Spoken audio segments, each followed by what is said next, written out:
You are looking at Julian's pronunciation guide, where we look at how to pronounce better some of the most mispronounced words in the world, like this other curious word. But how do you say what you're looking for today? We are looking at how to pronounce this word and more confusing vocabulary many get wrong in English. Stay tuned to learn more.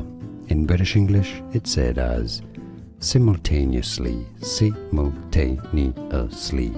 Simultaneously, stress on the third T syllable. In American English, it's rather pronounced as simultaneously, simultaneously.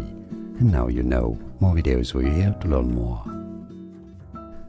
Here are more videos on how to pronounce more confusing words and names too many mispronounced. Like this video if you found it useful. I appreciate your support. I'll see you soon and thanks for watching.